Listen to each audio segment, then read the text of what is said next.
সকলে ভালো আছো তো? জানো তো, কিছুদিন আগে না আমি হায়দ্রাবাদ ঘুরতে গিয়েছিলাম। সেখানে গিয়ে আমার একটা নতুন অভিজ্ঞতা হয় এই গোলকুন্ডা ফোর্ট দেখার। এটা একটা ঐতিহাসিক জায়গা। আমি বিভিন্ন জায়গায় ঘুরেছি, বেরিয়েছি, যেখানে ঠাকুরের মন্দির পরিদর্শন করেছি। অনেক সুন্দর সুন্দর জায়গা, যেমন মানালি, সিমলা, অনেক জায়গা ঘুরেছি। সেই জায়গাগুলো একরকম, আর এই হায়দ্রাবাদের গোলকুন্ডা ফোর্ট আমার কাছে লেগেছে একরকম। ছোট থেকেই আমার এই ঐতিহাসিক স্থান ভীষণ পছন্দের, কারণ এখানে সমস্ত জীবন্ত মানুষ একসময় বসবাস করে এসেছে। রাজা, রানী, তাদের লোক লস্কর। ছোটবেলায় সেই ঠাকমার কাছে গল্প শুনতাম, রাজা রানীর গল্প, আর তাদের সেই হাতিশালা, ঘোড়াশালার গল্প, যেখানে প্রচুর হাতি থাকতো, প্রচুর ঘোড়া থাকতো, রাজাদের অস্ত্র থাকতো, আবার শস্যাগারও ছিল। তারা সবসময় এই গোলকুন্ডা ফোর্টের মধ্যেই খাদ্য মজুদ রাখত। এখানে অনেক জায়গা দেখেছি যেখানে স্নানাগার ছিল, ব্যায়ামাগার ছিল, আরও কিছু ছিল। ধ্বংসের কারণে কিছুই বোঝা যায়নি। তবে এটা খুব ভালো লেগেছে যে এই সমস্ত জায়গা, যতটা জায়গা দেখা যাচ্ছে বা যেগুলোকে ছুঁয়ে দেখা যাচ্ছে, সেখানে আমাদেরই মতন কোনো মানুষ থেকেছে, তারা সেগুলো স্পর্শ করেছে। এটা ভেবেই কেমন শিহরণ দিচ্ছে। এছাড়া অনেক সিনেমা দেখেছি, সেই সিনেমাতে মানে হিস্টোরিক্যাল ফিল্ম যেগুলো দেখেছি, তাতে এই ঐতিহাসিক জায়গার প্রতি যে আকর্ষণ, সেটা আরও বেড়েছে। কারণ রানীরা ভীষণ বড় বড় ঘাগরা পরতো, গয়না পরতো, এবং তারা কিভাবে তাদের জীবন ওখানে জীবনযাপন করেছে সেইটা দেখা। তাদের দাসদাসীরা ওখানে ছুটোছুটি করেছে, তাদের ছেলেমেয়েরা বড় হয়েছে, এমনকি বলবো অনেক রাজা বাদশাও ওর মধ্যেই জন্মেছে এবং ছুটোছুটি করে খেলা করেছে, বড় হয়েছে। আমাদের মতনই হয়তো নুড়ি পাথর কুড়িয়ে খেলা করেছে, পরে আবার তারা বড় বড় যোদ্ধাও হয়েছে। শুধু ভালোটা ভাবাই ভালো, খারাপ ভাবলে তো সবই খারাপ, তাই না? শুধু ভালোটা ভাবি। কত রানী বিবাহ বন্ধনে আবদ্ধ হয়েছে, কত রাজা নতুন করে প্রেমে পড়েছে। এখানে তারা তাদের জীবন যাপন করেছে, তাদের সন্তানাদি মানুষ করেছে, পালন করেছে। আবার অনেক কূটনৈতিক, আবার রাজনৈতিক কাজও করেছে। সেগুলোর থেকে দূরেই থাকি। আমাদের বাড়িঘরদোর এখন অনেক আলাদা। আমরা নানান ধরনের বড় বড় ইঞ্জিনিয়ার দিয়ে বাড়ি ডেকোরেশন করাই বা তৈরি করাই, কিন্তু এগুলি এখানেও তো মানুষ থেকেছে। তারা তো আমাদের মতন এসি, মোবাইল, টিভি পায়নি।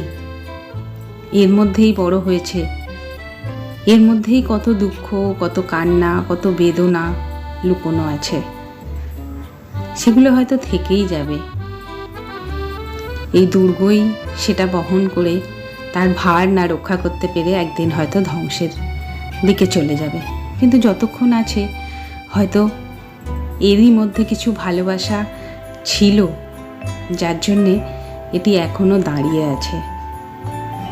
কিছু ন্যায়, কিছু আনন্দ ছিল, নতুন করে বাঁচা, নতুন করে শেখা, নতুন করে দেখা, আমার এই গোলকুন্ডা ফোর্ট আমার সারা জীবন মনে থাকবে। এটির কাছে যত এগিয়ে গেছি ততই নিজের মধ্যে একটা শিহরণ উপভোগ করেছি, যেটা কেবলই এই রহস্য রোমাঞ্চকে নাড়া দেয়। কি যে বীভৎস রহস্য এই ঐতিহাসিক স্থানের মধ্যে আছে তা আমি হয়তো ভাষায় বর্ণনা করতে পারবো না, বা অত ভাষাও আমার কাছে নেই। কিন্তু কি অদ্ভুত না, এই বড় বড় ইমারতের ফাঁকেই কত প্রেম জন্ম নিয়েছে, কত আনন্দ,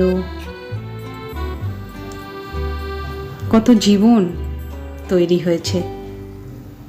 যত এগোচ্ছিলাম ততই যেন মনে হচ্ছিল উঠি, আরও উঠি, কতটা উপরে আছে। প্রত্যেকটা ঘর কেন আমি দেখতে পাচ্ছি না? সেই সময় কিরমভাবে তারা বসবাস করত? তারাও কি আমাদের মতন একজোট হয়ে গল্প করত?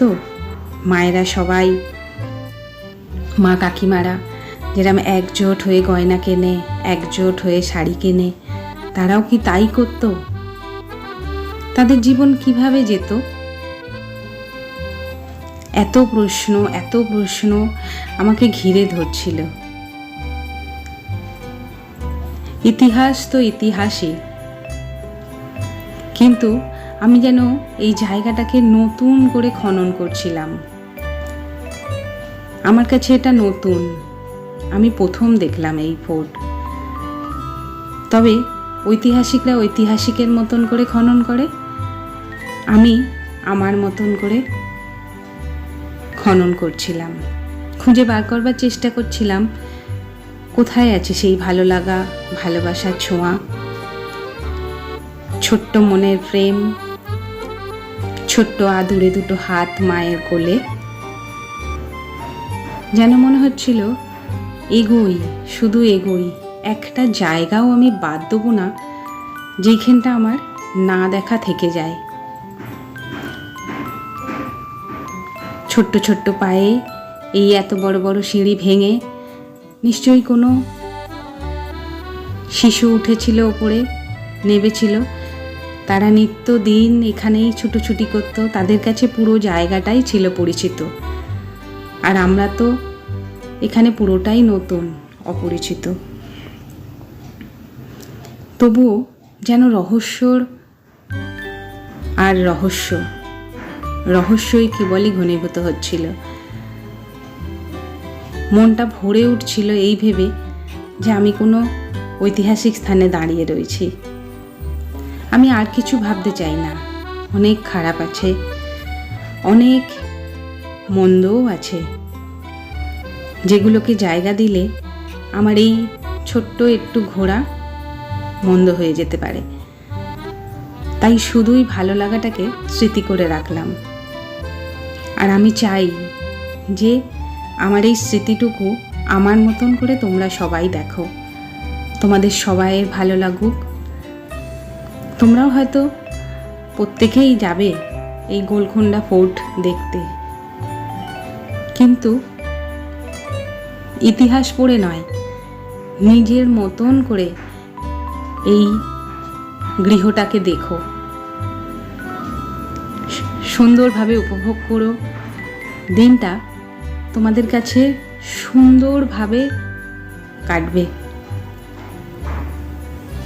সুন্দর চিন্তা ভাবনা রেখে এই ছোট ছোট গলির ভেতরে রহস্যের উদ্ঘাটন করো, নতুন প্রেমের জন্ম দেবে, নতুন করে এটাকে দেখবে, এটাকে শুধুই মনের মধ্যে উপলব্ধি করবে। সেই সময়ের মানুষের কথা ভাববে, ইতিহাসের কথা ভাববে, ঐতিহাসিকভাবে নয়।